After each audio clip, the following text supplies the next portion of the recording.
You're listening to Untarnished Moments, the podcast that helps you shine through life challenges and move past self defeat into victory. I'm your host, Donna Cherie. Let's get into today's show. What's up, everybody? Welcome back to another episode of Untarnished Moments. I'm so happy to be back again for another episode, and today I have a very special guest. Her name is Rose Jones. Welcome to the show, Rose. Hello, everybody. So, Rose, tell us about who you are and what you do. My name is Rose Jones, and I am a life coach and accountability coach, and I work with women who experience trauma, mostly surrounding domestic violence. I help them on their healing journey, give them resources, and be like a support system for them. I have a community where I just bring women in and we just unite people and we try to heal together as a community and just give those people those stepping stones that they don't know where to find them. Like me, when I first started my journey of healing, I didn't know what to do. I was confused. I didn't know what I was going through. A lot of people don't start their journey because they don't know where to start or they don't understand that they need to heal. So I'm just like trying to be like a great resource for women who are ready to heal or who wants to start their healing journey. Wonderful. And I know that you have your own personal journey as far as in the scope of work. Can you share a piece of your personal journey of surviving domestic violence and how that has shaped your perspective on life and your mission to inspire other women? So I was in 3 domestic violence relationships. All 3 of them are my kids' fathers. My first daughter was well, technically, I'm gonna say 4 because the first one was actually my father beating my mother. It wasn't my relationship, but it was the first experience of domestic violence that I seen was my father hitting my mother. And then as I started to date, my oldest daughter is 18, her father abused me. Then my other 2 kids' father, they abused me. But my third relationship, I was actually the abuser. I was verbally and emotionally abusive towards my partner because I was in defense mode, and that relationship is where I started to heal when I started to realize that I am now the abuser and no longer being abused. So that what started me on my journey of healing pretty much. And what were some of the biggest challenges that you faced in your own healing process and how did you overcome it? Because I mean, I know you didn't get Yeah. there, arrive to this point overnight, but what were some of the challenges you faced? The biggest challenge is me, my mind and my thoughts of who I am and what I deserve and how far I can come because of what I've been through. We tend to get stuck in our head saying, I've been through this, won't nobody want me? This happened to me. How can I overcome it? So me giving myself the ability to love myself and to allow people to love me was the biggest challenge that I had because I think of all the things that I've been through and not knowing how to love myself and not knowing how to overcome it was like the challenge. And the things that I did was just take it one step at a time, was like, it's okay not to feel love right now. It's okay not to love yourself, but it's okay to know that you want to love yourself and you're willing to put in the steps to do that.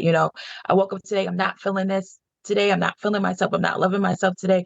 But what am I able to do to love myself today? Even though I'm not receiving it, I'm still going to put in the work, even though I don't feel I'm not feeling it right now. You know what I'm saying? So that was like the biggest challenge is to keep doing the work even when you're not feeling it or feeling or seeing a result that you want to see. It was like the biggest challenge for me.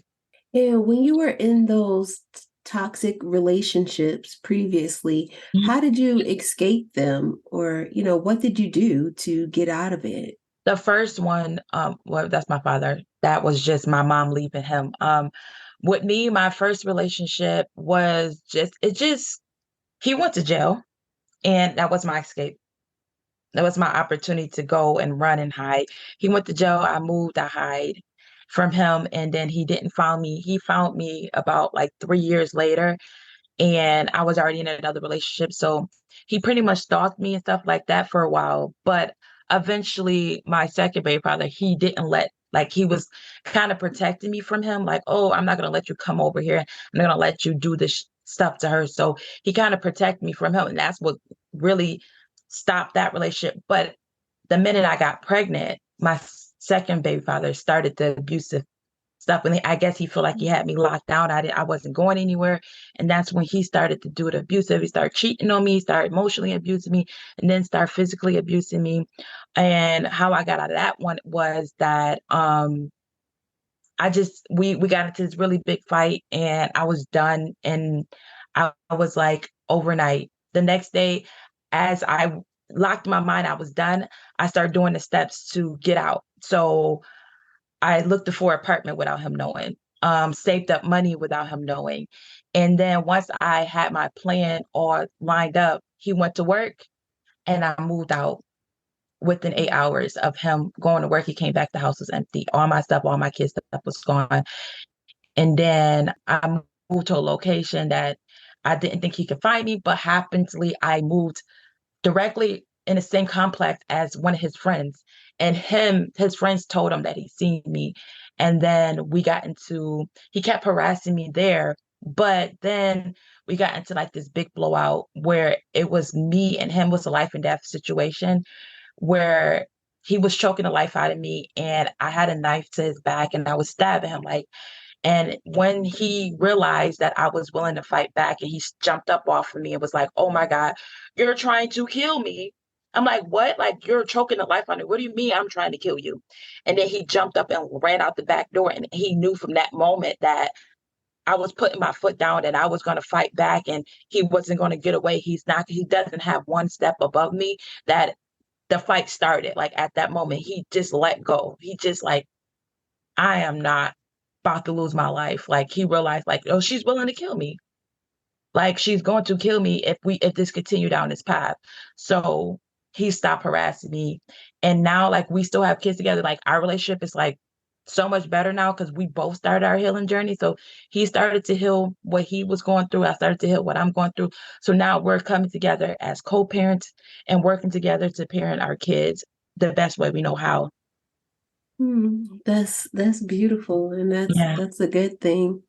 Yeah, and I find too, because I mean I have my own personal story, but I do feel like, when someone does take that initial step to fight back, whether it is that to Yeah. that extent, it does shift something from the person that they understand clearly, like, hey, this person's not playing around anymore. Yeah, and it was a So, shocker to me because he pretty mhm. much was blaming me like, "What are you doing? Like, how dare you stand up to me? How dare you try to save your own life?" It was a shock to me. I'm like, "Excuse me? Like, what? Did you just not have your hands around my throat, choking the life out of me, and you expect me to just sit there and take it?" Like, it just was like the biggest shock to me, like the audacity of these abusers to feel like they're entitled to do whatever they want to you in the minute that you fight back, that they feel like how can you? Like, how could you? Like, it was just it's mind-boggling to me. Mhm. How do you define self-worth now? And what advice would you give to a woman who's struggling to define their worth based on, like, their past experiences and while they're on their healing journey? Me, the way I see self-worth is like people make it seem like you have to earn it or you have to gain it or you have to build it up. The way I establish self-worth in my head is that I was born with it. It's nothing I have to do, say, or accomplish to have it. It's my birthright. So I just remind myself I was born worthy. It's nothing that I have to do, say, or accomplish to be worthy of anything that I want in life and be worthy to be loved, worthy to be accomplished, anything. So I just established, or just knowing that it's your birthright, that is nothing that you have to do or say or accomplish to get it. Just know that you are it. It is just something that's inside of you. It's something that you deserve and something that you accomplish just by coming into this earth. A lot of And people don't see it that way because it's like, "Oh, I don't feel Mhm. worthy of it," but you are it. You are it. You was born it. Yeah, and from your own experience, like when did that actually click for you? It didn't click for me about until 2 years ago because I kept searching for it. Like, what can I do? What can I say? How can I accomplish something to feel worthy You know what I'm saying? And I just realized there's nothing I could do but know that I am. You know what I'm saying? Just knowing. And that's what shifted me. Like, oh, there's nothing that it won't, nothing I do make shift, nothing I did or nothing I said what was shifting this mindset around, and nothing was making me feel any worthier. And then when I realized that God gave me that gift on when I was born, I was like, you're right. Now start acting like you have that gift, like walk in the gift that God gave you. You don't have to do nothing for it, but just wake up and just say, this is mine today. This is mine. This is mine. I own it. And start attracting the things that you are worthy of. Like, oh, I'm worthy to have this podcast. I'm worthy to have love. I'm worthy to have people in my surrounding that truly love and embrace me and that wants me around them. Cause that's the biggest thing with my worthiness. I used to settle because I didn't feel worthy of a relationship where somebody can fully love me the way I want to. So I used to settle for the little crumbs that they used to give me. And now I'm like, no, with that worthiness, I set boundaries. And if you're not able to do what I need to do, I'm okay with exiting, or I'm okay with reasserting or us come to agreement so we both can have our needs met and that nobody is compromising. I refuse to compromise now in certain areas of my life because I know that I'm worthy of those things that I really, really need. Yeah, it's so powerful. And it's the word that you said, to not compromise. Like, it's not up for debate. It's not up for discussion. This is what it is, and I'm standing on this. What are some practical steps or practices that women can implement to start reclaiming their lives after experiencing trauma or self-hate? It's mostly making a commitment. The first step is really making the commitment to move forward. Like, you cannot move forward without knowing or committing to the process. Because I was just saying this yesterday to someone. It was like the biggest the biggest thing about changing is making a decision. Making that decision. Once you make that decision, is now moving in the direction of the decision that you made. Now, once you make the decision, like, this is the decision I want to make. I'm making a decision. I'm making a commitment to the decision, regardless of how tough it's going to be, regardless of how painful it's going to be, regardless of how many people tell me that I'm not going to be successful in this decision. Just making that decision and committing to it, regardless of how it might feel or how it might seem, even if you're not seeing the progress that you want to see when you want to see it. Like, you can think, oh, I think by a year by now my progress should be way further than what it is. Since it's not, I think I should quit. That's not true. Long as you keep moving forward every day, putting a step towards, like, it doesn't have to be a lot of people think healing is a fast process. It's really not. It's a day-to-day process. Some people could take 2, 3 steps a day. Some people could take a half a step a day. It doesn't matter if you're taking a half a step or 10 steps. You need to take some type of movement towards the process every day, even to just waking up saying, I love me. You know what I'm saying? Or journaling something, like doing something every day that's moving you towards the process, the decision that you want to have at the end, or the commitment that you made to yourself. And some ways you could do that is, like I said, affirmations, like talking to yourself. The biggest one for me was self-awareness and self-discovery, self-reflection, talking to myself every day about the experiences that I have, unlocking those experiences, walking through those experiences. Like the domestic violence situation, I used to journal about them. Like, what went wrong in this relationship? What I know what this person did to me, but what did I do to myself? How did I neglect myself? What things can I do in the future so that I won't do this again in another relationship? You know what I'm saying? Like, just talking to yourself, reflecting on things, and just feeding yourself every day. Self-care, talking to yourself with positive words, combating negative words, negative self-talk, just doing things. Nature is big for me. I like being outside. It's summertime, so me and the kids is out all day, just getting breath, getting fresh air, getting vitamin C. It's like really, especially when you're depressed or stuff like that, the sun is your best friend. I used to get headaches and migraines because I used to isolate myself in my bedroom because I was so depressed and so scared of the world that as soon as I go outside, as soon as I breathe the air, my headache will instantly go away. And I'm like, dang, I already know the solution. Like we mostly know what to do with ourselves, but we hide from ourselves. So we tell ourselves we don't have the answers. And we look to other people to answer questions that we already have for ourselves. And I tell myself every day, like, why are you researching? Why are you doing something? You know exactly what you need to do. Now it's just you doing it. You know what I'm saying? Like, you know that this relationship is not good to you. Now, you know the first step is that. It's like finding process to walk away from it. You know what I'm saying? Like, that's what you do. Like, you know what the next step, you know what's not healthy for you. Once you know what it is, then you can do research on how to accomplish that one thing. You know what I'm saying? Like, if you're still in a domestic violence relationship, what is the steps of leaving that? Creating a safety plan. Like, what is that safety plan? Money, another residency, the day you're going to leave, how you're going to hide money, stuff like that. That's your next step. You know what I'm saying? And once you do that, once you're in a safe place, what's next? Establishing your emotional boundaries. You know what I'm saying? Healing your emotional self before you decide to go into another home by yourself with your kids. If you got kids, I think it's safe.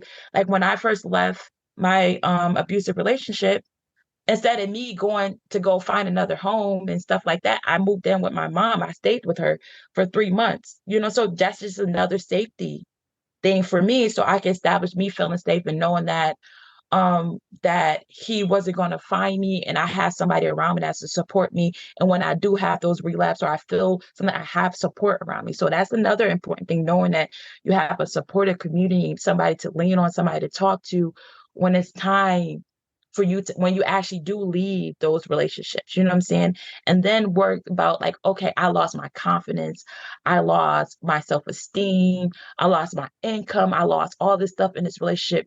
Now, these are things that I want to rebuild. How do I do that? You know what I'm saying? Then you research ways that best fit you in those areas of your life. You know what I'm saying? And those are like a couple steps. I know it could be like, I just went on a rant. I'm sorry. No, that's good. You're passionate about it, so I love to Yeah. see it. Yes. And while you were talking, I even thought about, something as simple as taking a shower, Yeah. because I mean, that can even change somebody's whole mood or get them up to thinking and just doing something, and how refreshing that could be. So it Yeah. doesn't always have to be super Yeah. extreme or involve money, but just Yeah. doing something for yourself. Yeah. Yeah, like getting dressed every day too. Like, that was like my biggest thing.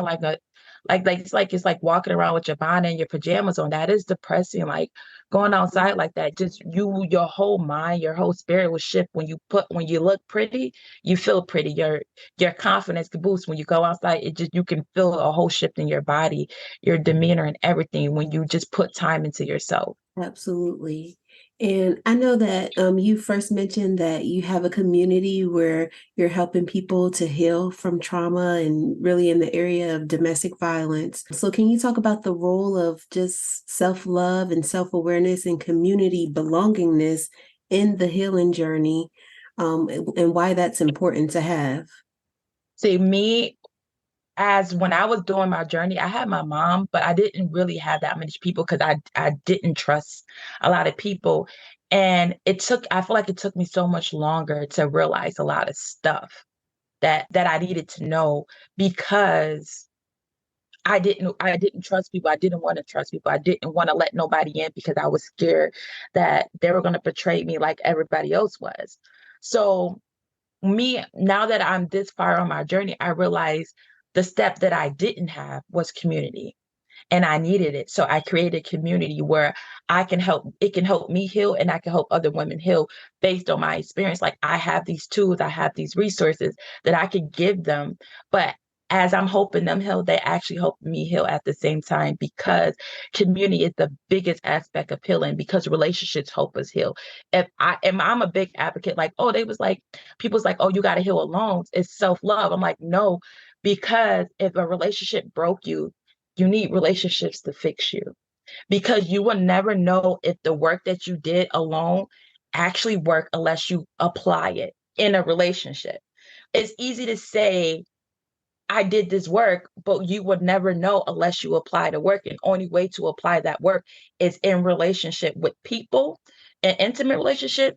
friendships or associates in work relations, you have to apply what you have learned to actually see if the work has got as far as you have got as far as you think you have, or you need more work in certain areas of your life. So I think community is a big aspect of healing and just an opportunity for you to practice the skills that you have learned and an opportunity to learn things about yourself and learn things about new ways that you can heal.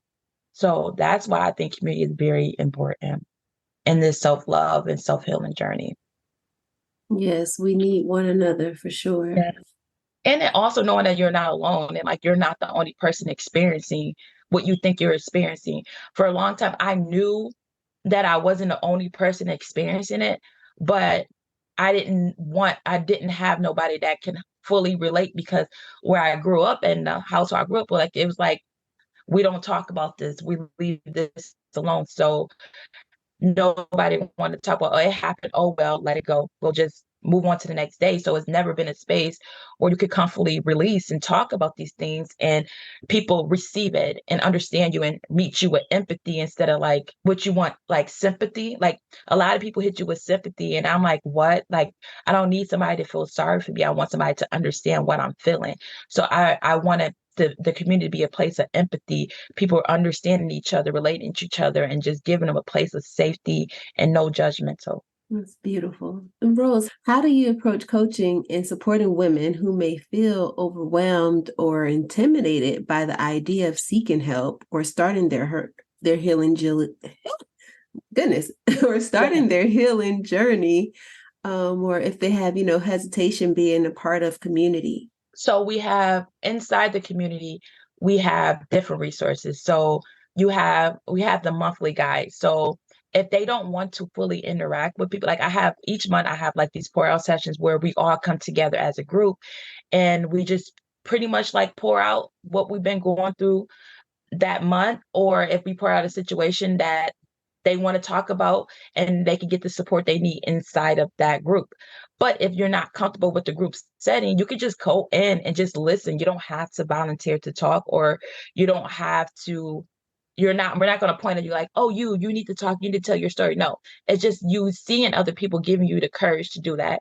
Or we have different resources. We have each month I give out a monthly guide where we focus on a specific topic. Like this month is controlling your emotions. So you go through that and it helps you. It has a day-to-day guide that can help you on that topic.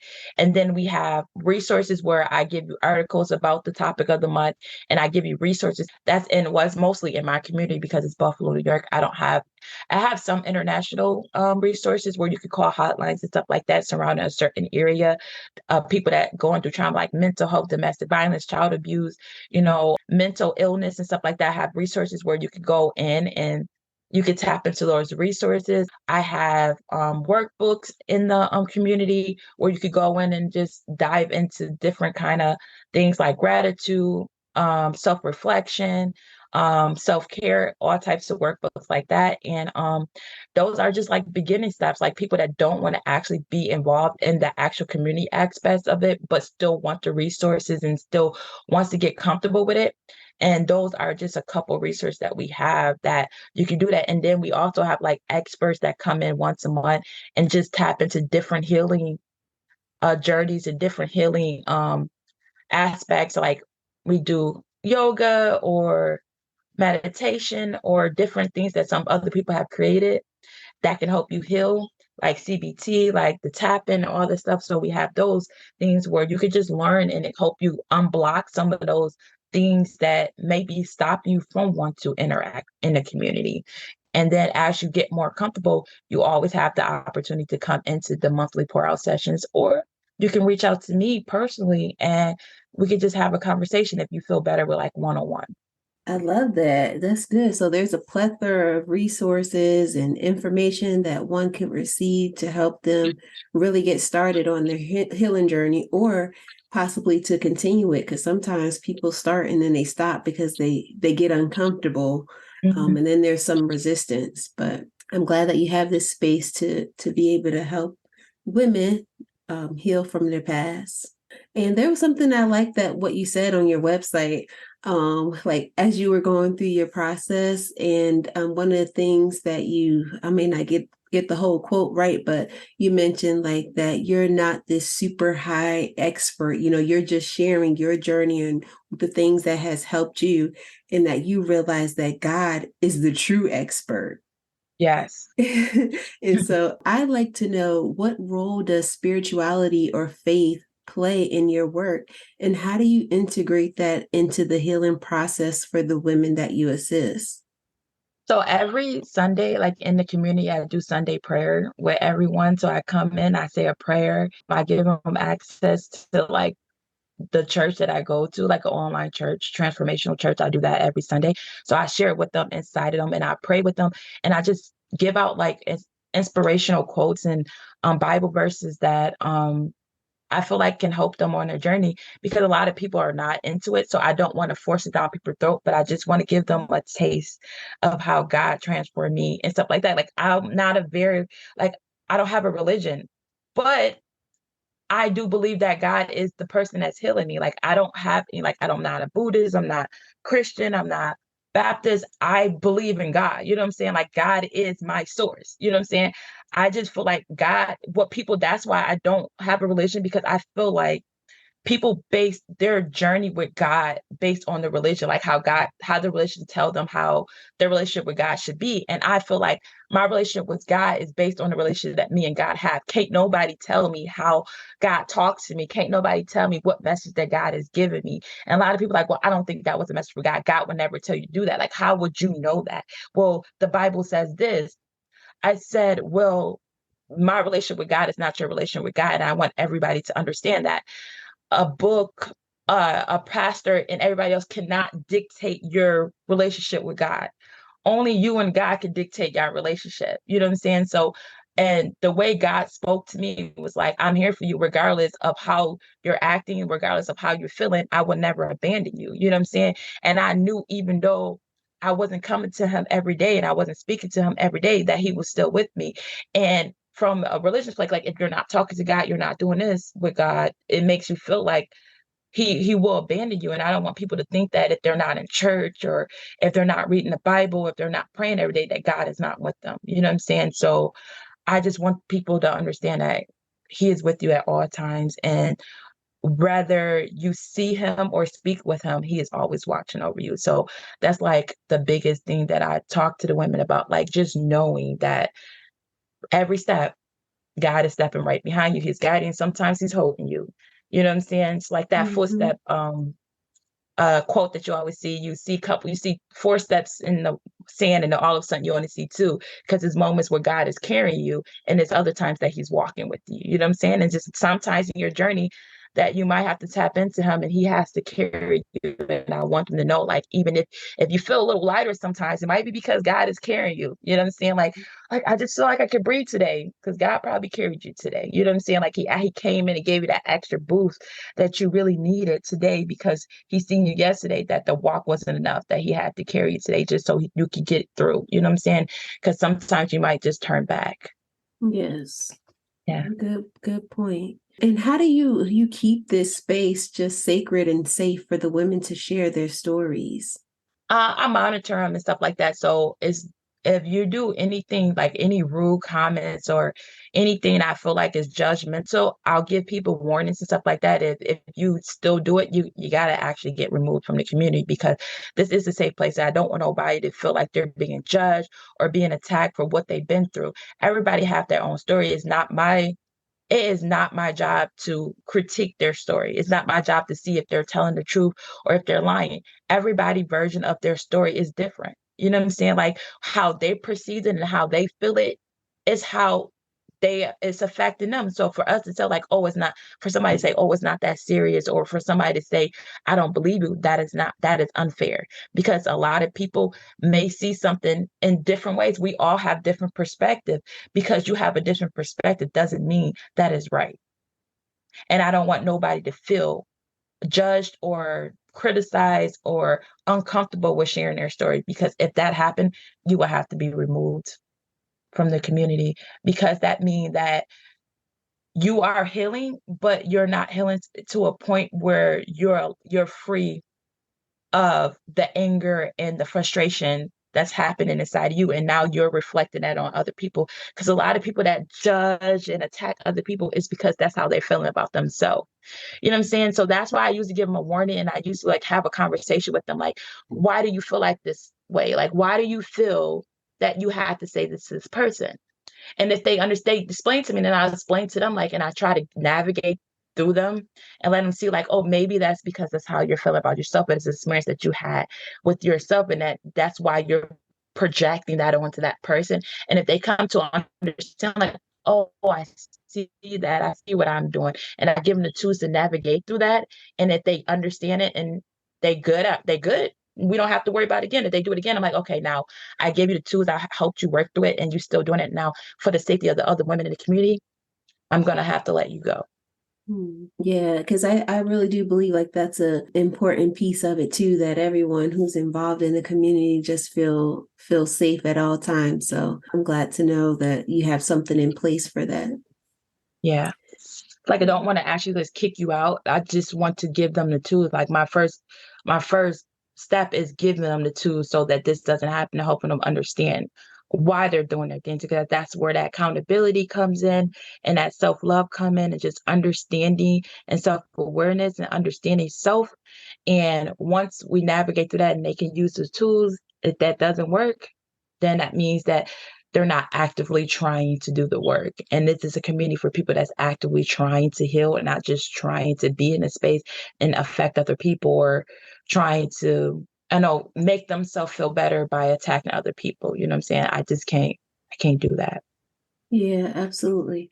And yeah, I want to ask you this as well, because you do have children, and as a woman who has children and you are on your healing journey, and the persons who were your abuser were like they're directly connected to you have children with these individuals. So how did you explain to your children what maybe was happening, or how have you, I don't even know how to ask it I right, know what or you're if trying you to ask. understand what I'm saying, but Yeah. how did you help them understand like why you were moving on, or why you were going through this healing journey, and then also to like protect them and to where they could understand what was happening, but on their level, or if you even did that. I did do that with the kids. I was just straight up. I asked them to ask me any questions. I allowed them to come to me. I set them all down. Like, do y'all have any questions for me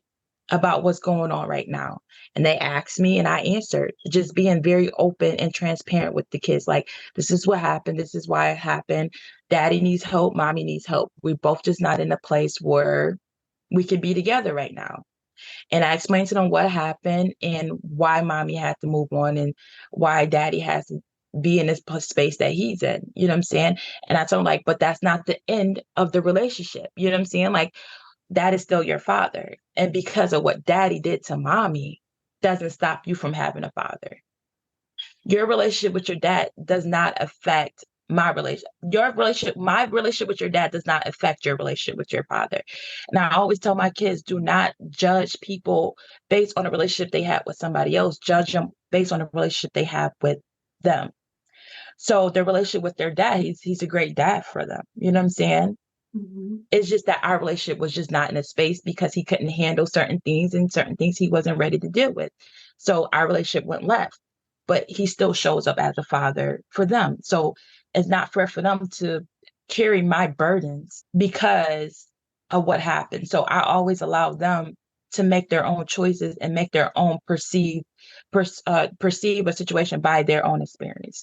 So they understood what mommy been through and what happened with me, and I answered whatever questions they wanted answered. And I'm pretty sure they went to their dad and did the same thing, because I told them to be open, like, don't hold in emotions, don't let nobody feel like you can't express yourself. Like, if you have a question, you need to ask. Like, because when you have questions you don't ask, you tend to make assumptions, and you assume things that might not be true, and you don't want to walk around with assumptions. You know what I'm saying? And that makes your mind go crazy. So I tell them to ask questions, and We just have like a family talk. It's still to this day, like every Wednesday, we sit down and have family talks about things that they experienced, things that they experienced with me, like things that I did that I might not have been aware that I was doing to them or saying to them, and gives them a question. And I was like, oh, I didn't know I did that. You know what I'm saying? Like, so now I'm aware of it. And now I can explain, now talk, and then I'll think about what I did. And I'm like, okay, maybe I did it because this and this. And I explained it to the kids like, oh, mommy might was experiencing this at this moment. That's probably why I react that way. So now that I know, I'm gonna try to tap in and be more aware of things like that. So that was like the biggest thing, is just being open, being vulnerable, and allowing the kids the opportunity to be vulnerable and be feeling safe to ask you questions about what they experiences and what you have experienced, so that they can create relationships that are healthy. Have you been someone who has always like communicated freely, or is this like a learned behavior? Oh, learned. Oh, that's definitely Okay. learned. If you, the name of my business is Let Rose Speak, because I was silent for a long time. Since I was little, I've been silent. I've been bullied. I've been abused since I was little. I didn't tell nobody about it. Nothing. I just kept quiet. Like, I literally just kept everything to myself. So I didn't feel safe with anybody around me. So I didn't communicate that. But once I learned how to find safety inside myself and learn how to communicate my needs and everything, I taught that to my kids right away. I taught it to my kids because it wasn't taught to me, so I had to learn that myself. So safety, finding safety, having somebody have a safe space, or learning to communicate safely with someone, or if it's not that person, communicate that to someone else that can communicate that to that person. You know what I'm saying? Like, just having levels of communication and understanding and connection with people is what I had to learn really, really a lot. Like, I still struggle with it a lot. I still struggle with it sometimes because I'm like, dude, should I say this? Should I say that? Because I'm not a people pleaser, but because I hold a lot of empathy for people, Mhm. I know some things will hurt them if I say it. And sometimes there's no way to say it without hurting this person. No matter how you package it, the words will still hurt. So sometimes I still struggle with that because I don't want to hurt people, and but I still need to say these certain things. You know what I'm saying? So that's Mhm. why I kind of like, I still be on the fence with sometimes, because I'm like, ugh, I got to do what's best for me. This needs to be said, but at the same time, I love this person. I don't want to hurt them. So that I kind of like battle with that a lot. Yeah. Yeah. And I mean, of course, that's with anything. The more we do it, we just keep riding the bicycle and we get better. Yeah. We get better. Oh, so Rose, one last question that I'd like to ask you is, what are some words of hope or encouragement that you could speak to a woman today who's listening and they're ready to start their healing journey? The biggest word of encouragement is find yourself. Once you find yourself, you will find your other people. Because once you know who you are, you'll be able to align yourself with people that can complement who you are. We tend to find our people and think that we can find ourselves inside those people. We have to find who we are first and then align ourselves with the people that can complement that. And that comes from self-awareness and self-discovery, just tapping into who you are and just looking for who you are, just things that you like, things that you want to be around, things that you want to see yourself doing, like things that like one thing that I didn't like, I for a long time, I used to think that my favorite color was purple. Why? Because that was my mother's favorite color. And then as I explored, my favorite color is teal. And I was like, why did I think it was purple? Because I was surrounded by purple all the time. And I never explored my mind for what I wanted and what I liked it. And once I started to tap into myself, like, oh, you a blue girl. Like, you like blue. Like, and I had to discover that for myself because I never took that.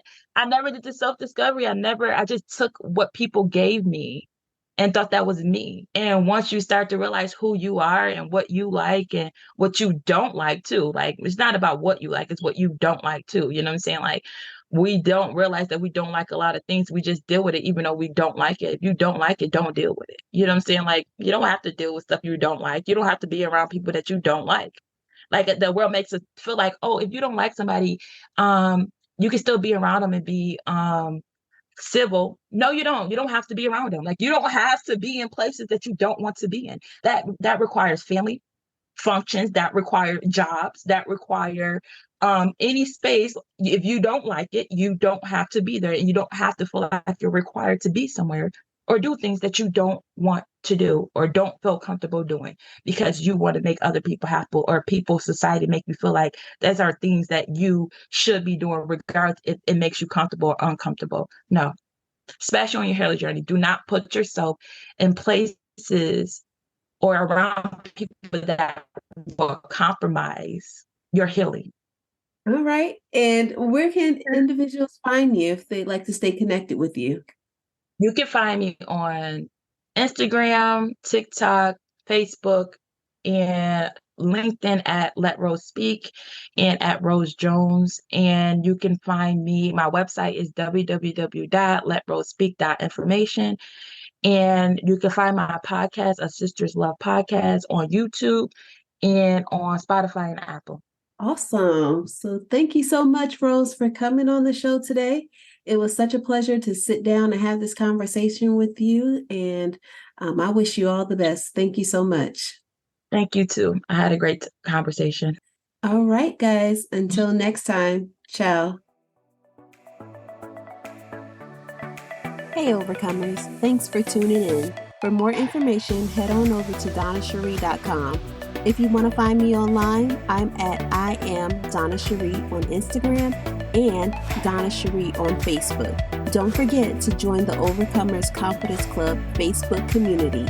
And of course, if you love the show, be sure to subscribe, rate, and review on iTunes.